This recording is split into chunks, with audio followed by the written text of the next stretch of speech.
ગાંધીપની વિદ્યાલયમાં અભ્યાસ કરતા વહાલા વિદ્યાર્થી મિત્રો અને તેમના જાગૃત વાલીઓ, સમયની સાથે આપણે પણ આધુનિક થયા છીએ. વાલીશ્રીઓ, આપ આપના બાળકની શાળાકીય માહિતી મેળવવા માટે હાલમાં વોટ્સએપ જેવી એપ્લિકેશનનો ઉપયોગ કરી રહ્યા છો, પરંતુ હવે આપને આપના બાળકની શાળાની તમામ માહિતી હવે માત્ર એક જ આપણી શાળાની એપ્લિકેશન દ્વારા મળી જશે. આ એપને શાળા દ્વારા જ વિકસાવવામાં આવી છે કે જેથી વાલીશ્રીઓને શાળાની અને તેમના બાળકની સંપૂર્ણ માહિતી એક જ પ્લેટફોર્મ પરથી મળી રહે. તો આ વિડીયોમાં આપણે સમજશું કે કઈ રીતે એપને ઇન્સ્ટોલ કરવી, તેની અંદર લોગિન કઈ રીતે થવું, તેના અલગ અલગ ઘણા બધા જે વિભાગો છે તેનો ઉપયોગ કેમ કરવો. તો સૌથી પહેલા આપણે સમજીએ કે એપને ઇન્સ્ટોલ કેમ કરવી. તો આપ સૌના વોટ્સએપ ગ્રુપની અંદર એક એપ્લિકેશનની જે ફાઇલ છે આપ સૌને મોકલવામાં આવશે. આ જે એક એપ્લિકેશનની ફાઇલ છે, આપ સૌએ આના પર ક્લિક કરવાનું છે. જ્યારે તમે આ એપ પર ક્લિક કરશો એટલે તમને એક ઇન્સ્ટોલ માટેનો વિકલ્પ છે એ જોવા મળશે. તો આ વિકલ્પમાં તમારે ઇન્સ્ટોલ પર ક્લિક કરવાનું છે એટલે ઇન્સ્ટોલિંગની પ્રક્રિયા છે એ શરૂ થઈ જશે. એપ ઇન્સ્ટોલ થઈ ગયા બાદ આપે ઓપન પર ક્લિક કરવાનું છે. ઓપન પર ક્લિક કરશો એટલે ફ્રન્ટ ઇન્ટરફેસ તમને કંઈક આવો જોવા મળશે, જેમાં સૌ પ્રથમ તમને નોટિફિકેશન માટેની પરમિશન માંગે છે કે એપમાં જ્યારે કોઈ પણ નવી માહિતી અપડેટ થાય તો એની તમને નોટિફિકેશન દ્વારા જાણ કરવામાં આવશે. એના માટે તમારે સૌથી પહેલા અલાઉ લખેલા ઓપ્શન પર ક્લિક કરવાનું છે. ત્યારબાદ એપને હવે આગળ વધારવા માટે ગેટ સ્ટાર્ટેડ નામનું બટન છે તેના પર ક્લિક કરવાનું છે. આ બટન પર આપ ક્લિક કરશો એટલે તમને લોગિન ઇન્ટરફેસ જોવા મળશે, જેમાં સૌથી પહેલા છે સિલેક્ટ ક્લાસ. આ ઓપ્શનની અંદર તમારે તમારા વિદ્યાર્થીનું ધોરણ સિલેક્ટ કરવાનું છે.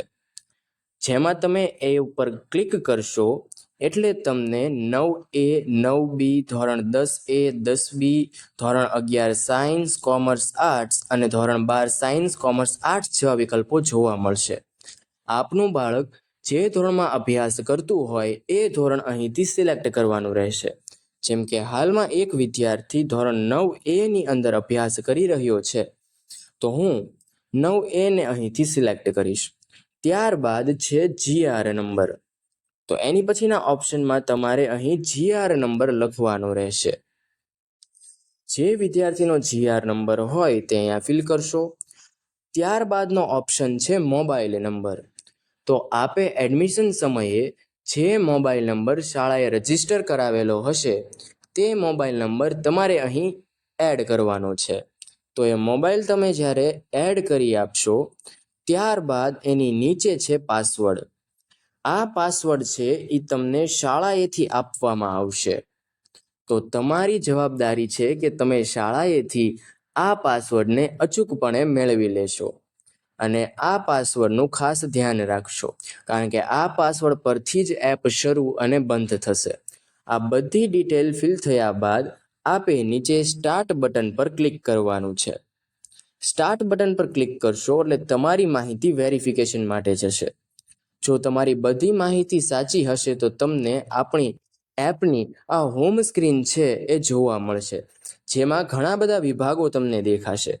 તો ચાલો આપણે સ્ટેપ બાય સ્ટેપ એક એક વિભાગને કઈ રીતે ઉપયોગ કરવો અને તેમાંથી કેવા પ્રકારની માહિતી મળશે તેને સમજીએ. તો સૌથી પહેલા વિભાગનું નામ છે મેનેજ એકાઉન્ટ. આ વિભાગ છે એ વાલીસીઓ માટે છે કે જેમના 2 અથવા તો 2 થી વધુ બાળકો છે એ આપણી શાળામાં અભ્યાસ કરે છે. જ્યારે આ વિભાગ પર તમે ક્લિક કરશો એટલે ડેટા છે સૌ પ્રથમ લોડ થશે. ડેટા લોડ થઈ ગયા બાદ તમારા જેટલા બાળકો આપણી શાળામાં અભ્યાસ કરી રહ્યા હશે તેમનું નામ બતાવશે. અહીં તમારે કયા બાળકની માહિતી જોવી છે તે બાળકને સિલેક્ટ કરવાનો છે.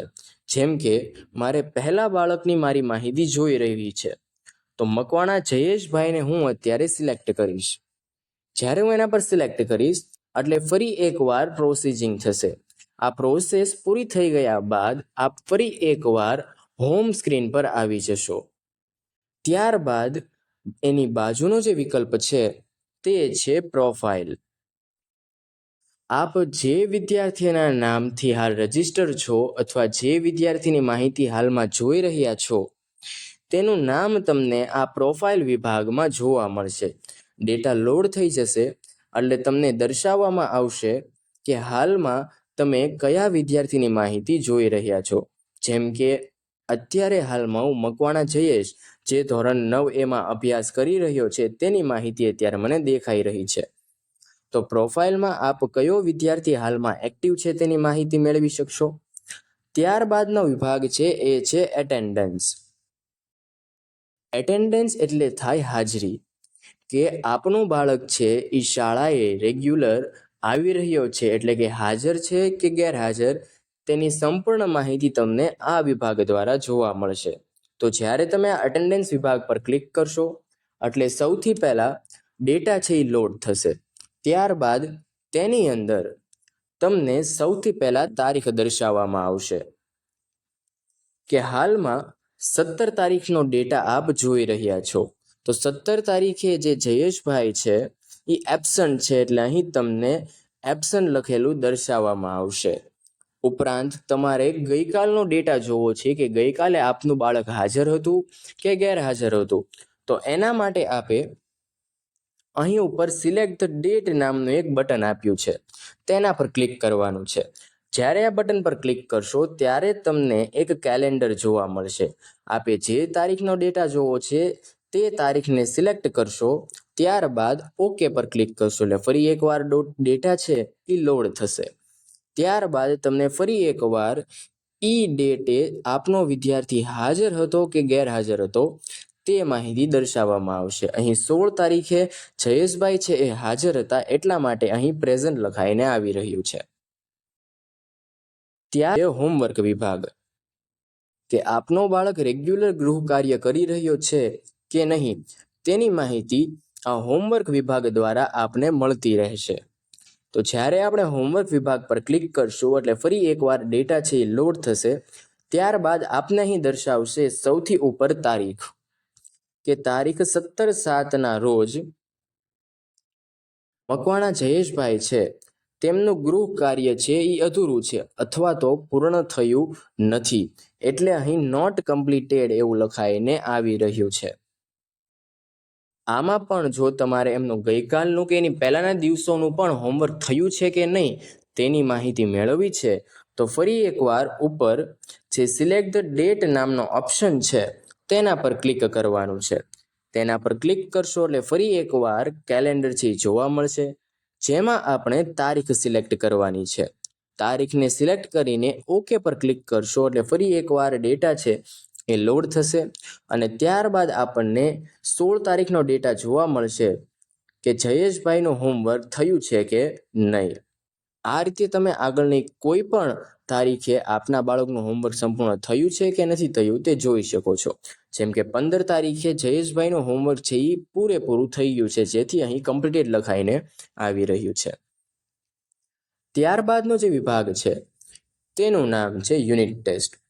કારણ કે આપણી સ્ટાર બેન્ચની પ્રણાલીની અંદર regular test WRT, weekly test, monthly test, even lecture ટેસ્ટનું આયોજન થાય છે, જેની તમામ માહિતી આ વાલીશ્રીઓને અહીં આ યુનિટ ટેસ્ટ નામના વિભાગમાં જોવા મળશે. તો હવે સમજીએ યુનિટ ટેસ્ટ વિભાગને. તો જ્યારે તમે યુનિટ ટેસ્ટ વિભાગ પર ક્લિક કરશો એટલે હાલમાં કેટલા ટેસ્ટના રાઉન્ડ લેવાઈ ગયા છે સૌથી પહેલાં તમને એ બતાવશે. જેમ કે ટેસ્ટ રાઉન્ડ 1ની અંદર આપણે ક્લિક કરશું એટલે ફરી એકવાર ડેટા છે એ લોડ થવાનું શરૂ થશે.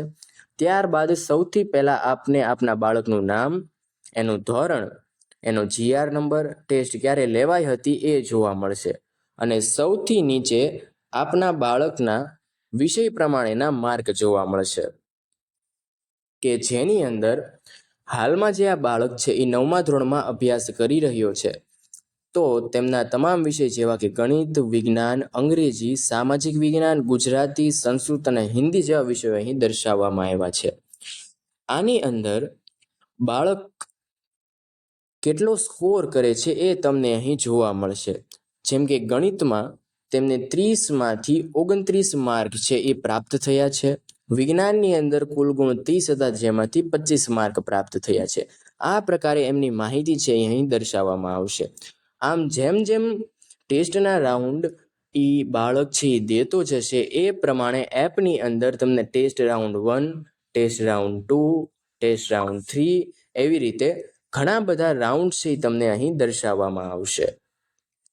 ત્યારબાદનો જે વિભાગ છે એ છે ઇવેન્ટ ફોટોઝ. કારણ કે બાળકના ઉજ્જવળ ભવિષ્ય માટે તેમાં રહેલી સુષુપ્ત કલાઓને જાગૃત કરવી પણ ખૂબ જ જરૂરી છે.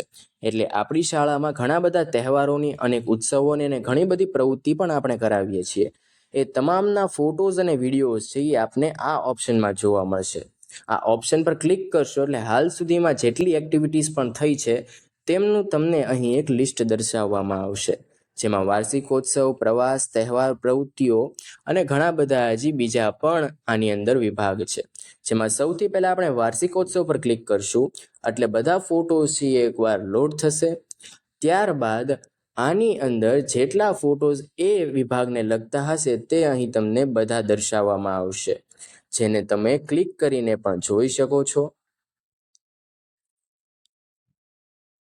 તો આ સંપૂર્ણ તમને આગળ વધીએ તો એ છે ઇન્સ્ટ્રક્શન્સ.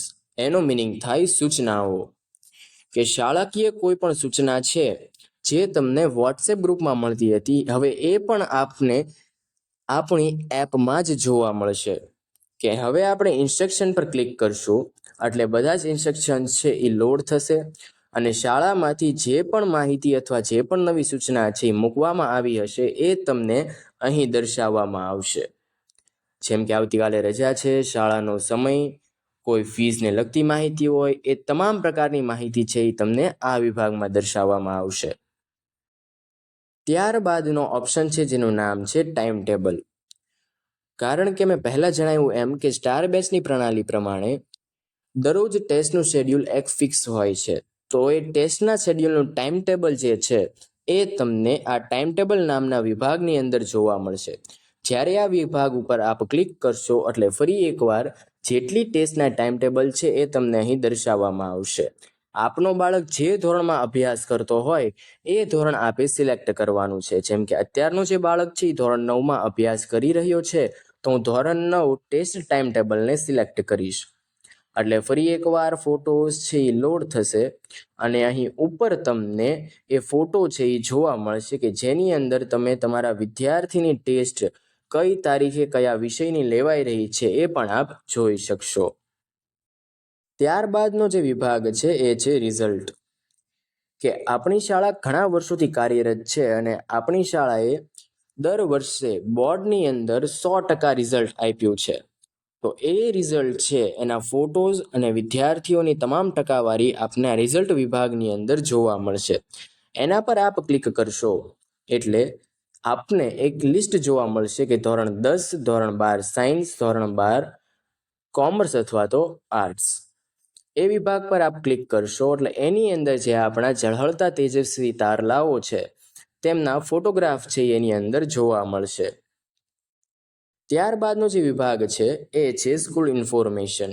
કે તમારે શાળાને લગતી કોઈ પણ માહિતી જોઈતી છે તો એના માટે સ્કૂલ ઇન્ફોર્મેશન ઉપર આપ ક્લિક કરશો એટલે આપને શાળાનું એડ્રેસ, શાળાનો વોટ્સએપ નંબર કે જેમાં તમારે કોઈ પણ પ્રકારની ક્વેરી છે, કાંઈ સર જોડે વાત કરવાની છે કે શાળાને કોઈ વિનંતી કરવાની છે તો આ નંબર પર આપ કોલ કરશો તો તમને શાળાએથી તમામ માહિતી છે એ પૂરી પાડવામાં આવશે. ત્યારબાદ નીચેના જે 3 બ્લુ લિંક છે એ શાળાના ઓનલાઈન પ્લેટફોર્મ છે. જેમ કે ફર્સ્ટ છે ઇન્સ્ટાગ્રામનું આપણી સ્કૂલનું પેજ છે, જેના પર ક્લિક કરશો આપ તો ઇન્સ્ટાગ્રામની અંદર આપણી જે શાળાનું એક પેજ છે જે તમને જોવા મળશે, જેમાં આપણા શાળાની તમામ સિદ્ધિઓના વિડીયોઝ અને ફોટોઝ છે એ અપલોડ કરેલા છે. ત્યારબાદ છે એ છે ફેસબુકની લિંક. કે ફેસબુક પર જે આપણું સાંદીપની વિદ્યાલયનું પેજ છે તેની શું માહિતી છે એ તમે અહીંયા ફેસબુકની લિંક પરથી મેળવી શકશો. YouTube link. કે યુટ્યુબ લિંક પર આપ ક્લિક કરશો એટલે આપણી સાંદીપની વિદ્યાલયની ઓફિશિયલ યુટ્યુબ ચેનલ છે એ તમને જોવા મળશે, જેમાં આપણા વાર્ષિકોત્સવ અને અલગ અલગ તહેવારોની ઘણી બધી ઉજવણીના વિડીયોઝ આપ અહીં જોઈ શકો છો. તો આશા રાખું છું કે તમને આપણી આ એપના દરેક ફીચર્સ છે એટલે કે દરેક વિભાગો છે એ સારી રીતે સમજાયા હશે. અને હવે હજી એકવાર હું આ વાતને રિપીટ કરી રહ્યો છું કે આપને આપના બાળકનો જે પાસવર્ડ છે એ શાળાએથી મેળવવાનો રહેશે. જેમ તમે હવે વોટ્સએપનો ઉપયોગ કરતા હતા તેવી જ રીતે હવે આપના બાળકના ભવિષ્યની માહિતી મેળવવા માટે અને તેનું ભવિષ્ય ઉજ્જવળ બનાવવા માટે જે કાંઈ નવી ઇન્ફોર્મેશન તમને મળે તો એ આ એપનો યુઝ કરીને આપ મેળવતા રહેશો. એવી આશા સાથે હવે હું અહીં પૂર્ણ કરું છું.